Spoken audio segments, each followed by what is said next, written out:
Bikini girls on ice. ये movie 2009 में release हुई थी और मूवी बहुत ही ज़्यादा स्लैशर और डिस्टर्बिंग मूवी है। तो मैं आपसे रिक्वेस्ट करूंगा कि इस मूवी को एंड तक पूरा जरूर देखिएगा। टीनेज के टाइम पर लोग हमेशा ही गलत कदम उठाते हैं और कभी कभी यही गलत कदम उनकी जान पर भी खतरा बन जाता है। तो आज हम ऐसी एक कहानी के बारे में बात करेंगे जहाँ पर कुछ टीनेजर एक ऐसी जगह पर रुकते हैं जो कि उनकी लाइफ का सबसे बुरा डिसीजन होता है। तो क्या इसी जगह से वे लोग जिंदा वापस आ जाएंगे, यही हम आज के इस वीडियो में देखेंगे। इस मूवी की कहानी की शुरुआत होती है एक सुनसान रात से, जहाँ पर जेना नाम की एक लड़की कार में कहीं पर जा रही थी, लेकिन रात होने की वजह से उसका रास्ता समझ नहीं आ रहा था और जेना अपनी फ्रेंड मेगन से भी फोन पर बात कर रही थी। तभी जेना को एक गैस स्टेशन दिखता है जो कि हॉरर और स्लेशर मूवी का सबसे इंपॉर्टेंट पार्ट है। जेना उसी गैस स्टेशन पर रुकती है और गैस स्टेशन पर आते ही जेना के फोन का नेटवर्क अचानक चला जाता है और मेगन का कॉल कट हो जाता है। जेना रास्ता पूछने के लिए गैस स्टेशन के अंदर जाती है, लेकिन उसका वहाँ पर कोई भी नहीं दिखाई देता है। वहाँ पर बस एक फ्रिज था जो कि बहुत आवाज कर रहा था। जेना फिर वहीं के टेलीफोन से मेगन को कॉल करके उसको 5 मिनट में कॉल बैक करने को कहती है, क्योंकि मेगन का कॉल वॉइसमेल पर जा रहा था। तभी जेना को अपनी कार की आवाज़ सुनाई देती है और वो बाहर आकर देखती है तो बाहर कोई भी नहीं था। जेना कार में बैठकर अपनी कार को स्टार्ट करने की कोशिश करती है, लेकिन कार आगे नहीं बढ़ती है और जेना बाहर आकर ये देखती है कि उसकी कार को किसी ने चेन से बांध कर रख दिया है। जेना कुछ समझ पाती उससे पहले ही एक अजीब सा दिखने वाला किलर जेना को कुल्हाड़ी से काटकर मार डालता है और इससे जेना की वहीं पर मौत हो जाती है। किलर फिर जेना की डेड बॉडी को उसी फ्रिज पर रखकर अजीब तरीके से चिल्लाता है और वो उसकी डेड बॉडी के टुकड़े टुकड़े करने की कोशिश करता है और यहीं पर इस मूवी का इंट्रो सीन कट होता है। अब कहानी फिर लेना और कैट की तरफ जाती है और उनके स्कूल का एक कार वॉश कंपटीशन होने वाला था, जहाँ पर वे लोग बिकनी पहनकर लोगों की कार को वॉश करके उसका पैसा चैरिटी में देने वाले थे। लेना तो उस कार वॉश कंपटीशन के लिए बहुत एक्साइटेड थी, लेकिन कैट इतनी ज्यादा एक्साइटेड नहीं थी। पर फिर भी लेना उस कार वॉश में पहनने के लिए कैट के लिए एक बिकनी लेकर आती है। यहाँ पर दूसरी तरफ ब्लैक टॉमी को बता रहा था कि कार वॉश की जगह तक वे लोग एक बस में लड़कियों को लेकर जाएंगे और टॉमी को भी इन सब में कोई इंटरेस्ट नहीं था, लेकिन फिर भी ब्लैक उसको कार वॉश कंपटीशन में चलने के लिए मना ही लेता है। निकी तो टॉमी को अपने प्यार में फंसाने के लिए इस कंपटीशन में जा रही थी। अगले दिन कैट और लेना का बॉयफ्रेंड सैम बस की तरफ छोड़ने के लिए जा रहा था और लेना सैम को बताती है कि वो पिकअप करने का टाइम सैम को कॉल करके बता देगी। दूसरी तरफ उनकी बस आकर उसी गैस स्टेशन पर रुकती है जहाँ पर जेना का मर्डर हुआ था और वहीं पर उनकी बस खराब हो गई थी, तो इसीलिए उनको वहाँ पर रुकना पड़ता है। क्रिस्टीना गैस स्टेशन के अंदर जाती है वहाँ पर मदद मांगने के लिए, लेकिन उसको वहाँ पर कोई भी नहीं दिखता है और तभी उसको किसी कुत्ते की आवाज़ सुनाई देती है। क्रिस्टीना उस आवाज़ का पीछा करने लगती है, लेकिन वहाँ पर केली आकर क्रिस्टीना को डराकर उसके साथ मजाक करती है और यहाँ पर हमें पता चलता है कि क्रिस्टीना और केली एक दूसरे से प्यार करते हैं और वे दोनों लेस्बियंस हैं। अब तब तक लेना और केट को सैम उसी गैस स्टेशन पर छोड़कर चला जाता है। वो दोनों गैस स्टेशन के अंदर कपड़े चेंज करने जाते हैं, जहाँ पर केट को किसी के अपने आसपास होने का एहसास होता है, लेकिन लेना की वजह से केट इस बात पर ज्यादा ध्यान नहीं देती है। टॉमी से ब्लैंक को ये पता चलता है कि बस को ठीक होने में कम से कम 3-4 घंटे लगने वाले हैं, तो इसलिए वे सभी वहीं पर कार वॉश करने का डिसाइड करते हैं। सभी लड़कियां बिकिनी पहनकर वहां से गुजरने वाली कार को वॉश करने लगती है और चैरिटी के लिए पैसा जमा करने लगती है। फिर कुछ टाइम के बाद में वहाँ पर 2 ओल्ड कपल जेनेट और जेडी आते हैं, जिनकी कार का पेट्रोल खत्म हो चुका था। कार को थोड़ी दूर खड़ी कर वे दोनों इस गैस स्टेशन पर पेट्रोल लेने के लिए आते हैं। केट उनको बताती है कि गैस स्टेशन पर कोई भी उनको नहीं मिला, शायद वहाँ पर कोई रहता भी नहीं है, तो वे लोग वहाँ से पेट्रोल ले सकते हैं और तब जेडी वहाँ से पेट्रोल लेने लगता है। फिर कुछ देर के बाद में वहाँ पर हैंक नाम का एक ओल्ड मैन आता है। केट और लेना हैंक की कार वॉश करना चाहते थे, लेकिन हैंक उससे अपनी कार को वॉश नहीं करवाता है। फिर हैंक उनको उसी गैस स्टेशन की स्टोरी बताने लगता है कि उस गैस स्टेशन पर आज तक जिनको भी उसने जाते हुए देखा है वे कभी भी जिंदा वापस नहीं गए, तो उनको भी जल्दी से जल्दी वहाँ से निकल जाना चाहिए। ये कहकर हैंक वहाँ से चला जाता है, लेकिन कैट और लेना उसकी बातों पर ज्यादा ध्यान नहीं देते हैं और उन दोनों को ये बातें झूठी लगती है। जेडी गैस स्टेशन के अंदर जाता है ताकि वो पेट्रोल के पैसे दे सके और वो उसके ड्रिंक के लिए कुछ आइस लेने जाता है, लेकिन कोई भी उसको नजर नहीं आता है, तो वो पैसे टेबल पर ही रख देता है और तब फ्रिज की आवाज़ सुनकर जेडी आइस लेने के लिए फ्रिज के पास जाता है, लेकिन अचानक से किलर आकर बड़ी बेरहमी से जेडी को एक स्क्रू ड्राइवर से मार डालता है। जेनेट बहुत देर तक बाहर जेडी का इंतजार कर रही थी, लेकिन जेडी अभी तक बाहर नहीं आया था। तब जेनेट खुद अंदर जाकर जेडी को ढूंढने का डिसाइड करती है। अब एक रूम में जेनेट को आइस के बीच में जेडी की लाश दिखाई देती है। वो डर के मारे चिल्ला पाती उससे पहले ही किलर कई बार वार करके जेनेट को मार डालता है। बाहर मैट नाम का एक लड़का कार वॉश के लिए उसी गैस स्टेशन पर रुकता है और केली को मैट पसंद आ जाता है। दोनों एक दूसरे से कुछ देर बातें करते हैं, जिसके बाद दोनों गैस स्टेशन के पीछे बने एक गैराज में जाते हैं और वहाँ पर वे दोनों कार में ही इंटीमेट होते हैं। दूसरी तरफ कोई भी कार गैस स्टेशन की तरफ नहीं आ रही थी, तो इसीलिए बहुत सारी लड़कियां वहाँ से चली जाती है। अब कार वॉश से उनके पास ज्यादा पैसे जमा नहीं होते हैं, तो इसलिए निकी को बहुत ही गुस्सा आता है और वो क्रिस्टीना के साथ मिलकर ब्लैंक के साथ में एक प्रैंक करने का सोचती है। क्रिस्टीना को कैमरा लाने का बोलकर निकी इंटीमेट होने के लिए बस को लेकर गैस स्टेशन के पीछे आने को कहती है। ब्लैंक भी इसी मौके की तलाश में था और वो टॉमी से बस मांगता है। टॉमी पहले तो बस देने से मना कर देता है, लेकिन ब्लैंक के बहुत रिक्वेस्ट करने पर टॉमी उस बस दे देता है और ब्लैक उस बस को गैस स्टेशन के पीछे ले जाता है। फिर कुछ देर के बाद में निकी और क्रिस्टीना कैमरा लेकर बस के पास जाते हैं और उनका प्रैंक ये था कि वे दोनों ब्लैंक का ऑकवर्ड पोजीशन में फोटो ले लें, लेकिन बस का डोर खोलने पर वहाँ पर उनको एक सड़े हुए कुत्ते की बॉडी मिलती है। लेकिन ब्लैंक वहाँ पर नहीं था। सड़े हुए कुत्ते को देखकर क्रिस्टीना को बहुत ही ज़्यादा घिन आती है और वहीं साइड में वो उल्टी कर देती है।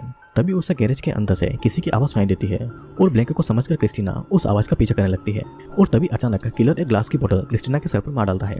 क्रिस्टीना वहीं पर बेहोश हो जाती है और किलर फिर एक चाकू से कई बार वार करके क्रिस्टीना को मार डालता है। सभी लोग ब्लैक को ढूंढ रहे होते हैं और अब तक रात भी हो चुकी थी और अब तक ब्लैक का कोई भी अता पता नहीं था। लेना को वहीं पर जेना की कार और उसका बैग मिलता है और जेना का फोन भी उसको मिल जाता है। फोन के वॉइस मैसेज को सुनकर उसको पता चलता है कि जेना कल रात से गायब है, मतलब कि जेना के मर्डर के सिर्फ एक दिन के बाद में वे लोग गैस स्टेशन पर आए थे। तभी टॉमी और केट के मन में यही सवाल आता है कि उनके दोस्त एक एक करके गायब हो रहे हैं और जो कपल यहाँ पर गैस भरवाने के लिए आए थे उनको भी जाते हुए किसी ने नहीं देखा है। लेकिन लेना इन बातों को सीरियस नहीं लेती है और उसके मुताबिक कोई लड़की अपना बैग कार में भूल गई होगी और उसकी कार खराब होने की वजह से गैरेज में लाया गया होगा। फिर भी लेना ये डिसाइड कर लेती है कि उसका बॉयफ्रेंड सैम जब उसको लेने आएगा वे लोग यहाँ से चले जाएंगे। लेकिन इसी बात पर निकी नाराज हो जाती है और लेना निकी की नाक पर पंच कर देती है और उसकी नाक से खून आता देखकर निकी वहां से गुस्से में चली जाती है। फिर इस तरफ केली अकेले ही ब्लैंक को ढूंढ रही थी और केली फिर गैस स्टेशन के रूम में आ जाती है, लेकिन उसे वहां पर कोई भी नहीं दिखाई देता है। वो वापस वहां से बाहर आने लगती है और उसी टाइम पर किलर पीछे से केली पर हमला करके उसको जख्मी कर देता है। फिर उसको उठाकर वो एक फ्रिज में आइस के साथ बंद कर देता है। केली फ्रिज से बाहर निकलने की कोशिश कर रही थी और तब किलर फ्रिज को खोलकर एक लकड़ी से केली पर कई बार वार करके उसे भी मार डालता है। अब यहाँ पर निकी नाक के जख्म का खून रोकने के लिए गैस स्टेशन के अंदर के फ्रिज से आइस लेने के लिए जाती है और तभी उस गैस स्टेशन के टेलीफोन पर किसी का कॉल आता है। निकी उस कॉल को उठाती है और कॉल पर ब्लैक निकी से मदद मांगता है और कहता है कि किसी आदमी ने उसको एक बाथटब में आइस के साथ में रखा हुआ है, जिसके बाद में वो अपने लेग्स को फील नहीं कर पा रहा था। पर निकी उसकी बातों को मजाक समझ रही थी। वो ब्लैक का कॉल काट देती है और टेलीफोन का वायर भी तोड़ देती है। दूसरी तरफ लेना टॉमी और केट को अकेले छोड़कर गैस स्टेशन की तरफ जाती है और बात करते करते केट और टॉमी एक दूसरे के करीब आ जाते हैं और एक दूसरे को किस कर देते हैं। तभी वहाँ पर लेना आकर उनको पास ही के एक घर की लाइट दिखाती है। टॉमी उस घर की तरफ मदद मांगने के लिए जाता है और लेना और केट उनका फोन लेने बस की तरफ जाते हैं। टॉमी फिर उसी घर के अंदर जाता है और ब्लैक को ढूंढने लगता है। वहीं पर टॉमी को एक डोर का लॉक हिलता हुआ दिखाई देता है। टॉमी उस डोर के पास जाता है और अंदर वो ब्लैक को देखता है जो कि उससे मदद मांग रहा था, लेकिन टॉमी उस डोर को खोल नहीं पाता है। डोर को खोलने के लिए टॉमी कोई हथियार ढूंढने लगता है और टॉमी को एक स्क्रू ड्राइवर मिलता है। उसे लेकर टॉमी डोर के पास आता है ताकि वो ब्लैक को उस रूम से बाहर निकाल सके, लेकिन तब तक ब्लैक वहाँ पर था ही नहीं और उससे वो डोर भी नहीं खुलता है। टॉमी को फ्रिज से कोई आवाज़ सुनाई देती है और टॉमी फ्रिज के पास जाता है। वो अननोन किलर टॉमी के पास था और टॉमी को इस बात का बिल्कुल भी पता नहीं था। फ्रिज के खोलने पर टॉमी को आइस के बीच में ब्लैक की लाश दिखाई देती है और उसी टाइम में किलर टॉमी पर भी अटैक कर देता है। सीन कट होता है और हम देखते हैं कि इस तरफ लेना को फोन का सिग्नल नहीं मिल रहा था, तो गैस स्टेशन के अंदर जाकर टेलीफोन को ट्राई करती है। टेलीफोन का वायर निकी ने तोड़ दिया था, तो लेना फिर से वायर जोड़कर अपने बॉयफ्रेंड सैम को कॉल लगाती है। सैम का फोन उस गैस स्टेशन के अंदर से आवाज करने लगता है और लेना उस आवाज का पीछा करके एक फ्रिज तक जाती है और वहाँ पर उसे आइस के बीच में सैम की लाश दिखाई देती है। केट को भी दूसरी तरफ एक फ्रिज में आइस के साथ में उनके एक दोस्त की लाश मिलती है। अब केट और लेना दोनों गैस स्टेशन के बाहर मिलते हैं और दोनों बहुत ही ज्यादा डरे हुए थे। वो दोनों निकी को कुछ बता पाते उससे पहले ही वो किलर पीछे से आकर निकी का गला काटकर उसको मार डालता है। यहाँ पर दूसरी तरफ किलर को देखकर कैट और लेना एक जगह पर छुप जाते हैं और डोर को बंद कर लेते हैं। किलर भी डोर को बाहर से बंद कर देता है और फिर खिड़की से दोनों देखते हैं कि किलर निकी की डेड बॉडी को लेकर कहीं पर जा रहा था। किलर के जाने के बाद में लेना और कैट डोर को खोलने की बहुत कोशिश करते हैं, लेकिन डोर उनसे नहीं खुलता है। फिर कैट किसी तरह आइडिया लगाकर उस रूम से बाहर निकलती है और लेना को भी उस रूम से बाहर निकालती है। यहाँ पर दूसरी तरफ किलर ने सभी लड़कियों को मारकर उनकी बिकनी को कलेक्ट करके रखा हुआ था। किलर फिर निकी की बिकनी भी उतारकर अपने पास में रख लेता है और निकी की बॉडी को आइस के बीच में छुपा देता है। यहाँ पर लेना और कैट गैस स्टेशन के अंदर किलर से छुपे हुए थे और बाहर उनको कार की आवाज भी सुनाई देती है, लेकिन किलर की वजह से उनकी बाहर जाकर देखने की हिम्मत नहीं होती है। दोनों को अंदर बहुत सारी कार की चाबियां मिलती है और ये दोनों उस ओल्ड कपल की कार में पेट्रोल भरवाकर उसी कार से भागने का सोचते हैं। दोनों गैस स्टेशन से बाहर निकलकर कार में पेट्रोल भरवाते हैं और उनको पास से एक कार गुजरती हुई दिखाई देती है, लेकिन किलर की कार समझकर वो छुप जाते हैं। पर असल में वो कार हैंक की थी। हैंक वहाँ पर उन्हीं लोगों को चेक करने के लिए आया था और गैस स्टेशन में किसी को न देखकर हैंक पुलिस को कॉल करके उन स्टूडेंट के बारे में बता देता है, लेकिन पुलिस उसकी बात पर ध्यान नहीं देते हैं। लेना और कैट इधर उस ओल्ड कपल की कार में पेट्रोल भरवाकर कार को स्टार्ट करके वहाँ से निकलने लगते हैं और उनको उस कार की सही चाबी भी मिल गई थी और दोनों को लग रहा था कि दोनों की जान बच गई है। अचानक उनको कार की डिक्की से आवाज सुनाई देती है और कैट को ऐसा लग रहा था कि उनका कोई दोस्त डिक्की में फंसा हुआ है। वो लेना को कार को रोकने को कहती है और लेना किलर के डर से कार रोकना तो नहीं चाहती थी, लेकिन कैट की जिद की वजह से उसको कार को रोकना पड़ती है। दोनों कार से उतरकर डिक्की को खोलते हैं और यही उनकी सबसे बड़ी गलती थी, क्योंकि डिक्की से किलर बाहर आ जाता है और यहीं पर हम किलर का नाम उसके जैकेट पर देख पाते हैं। किलर का नाम मॉय था। किलर लेना पर वार कर देता है और किसी तरह कैट भी किलर पर वार करके उसको जख्मी करके लेना को लेकर जंगल की तरफ भाग जाती है, लेकिन कार की चाबी कार के बाहर गिर जाती है और कुछ ही टाइम में लेना की जान चली जाती है। अब लेना की मौत पर कैट बहुत ही ज्यादा रो रही थी और उसको इतना भी होश नहीं था कि किलर उसके पीछे है। फिर उसी टाइम किलर केट पर वार करके उसको बेहोश कर देता है और वो उसे अपने साथ में ले जाता है। फिर कुछ टाइम के बाद में जब केट की आंखें खुलती है तो खुद को आइस से भरे हुए एक बाथटब में पाती है और उसके पास में एक और आइस से भरे हुए बाथटब में टॉमी जख्मी हालत में पड़ा हुआ था, जो कि केट से मदद मांग रहा था। केट उसकी मदद कर पाती उससे पहले ही उसको छुपना पड़ता है, क्योंकि किलर उसी रूम में आ रहा था। किलर टॉमी के टुकड़े करने वाला था, लेकिन कैट किलर को रोक देती है और वो उनको क्यों मारा था ये भी पूछती है। किलर कोई भी जवाब नहीं देता है और किलर टॉमी को हथौड़े से मार देता है और उसी टाइम में कैट एक चाकू किलर के गले में घुसा देती है। किलर जख्मी हो जाता है, लेकिन फिर भी वो नहीं मरता है और कैट देखती है कि टॉमी कुछ ही टाइम में मार गया है, तो इसीलिए कैट अपनी जान बचाकर वहां से भागती है और किलर कैट का पीछा करने लगता है। अब फिर कैट उस ओल्ड कपल की कार तक जाती है और चाबी कार के बाहर ही पड़ी हुई थी।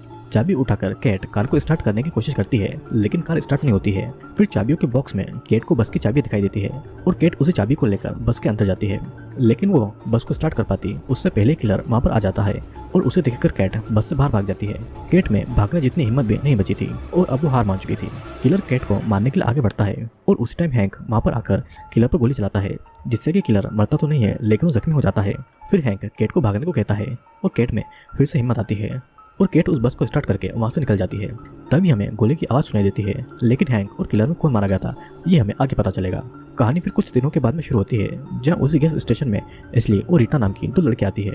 एशली कार में पेट्रोल भरवाने लगती है और रीटा पैसे देने गैस स्टेशन के अंदर चली जाती है, लेकिन अंदर उसे कोई भी नजर नहीं आता है। रीटा को नजर आता है तो सिर्फ आइस और खून का धब्बे, जिससे कि रीटा बहुत ही डर जाती है और वो एशली को बुला पाती उससे पहले किलर वहां पर आकर रीटा को मार डालता है और यहीं पर यह मूवी एंड होती है। दोस्तों, इस मूवी में हमने ये देखा कि एक साइको किलर गैस स्टेशन में जो भी आता है उसको मारकर आइस में प्रिजर्व करके रखता है। किलर का एक और अजीब शौक था कि वो बिकनी गर्ल्स को मारकर उनकी बिकनी को कलेक्ट करता था।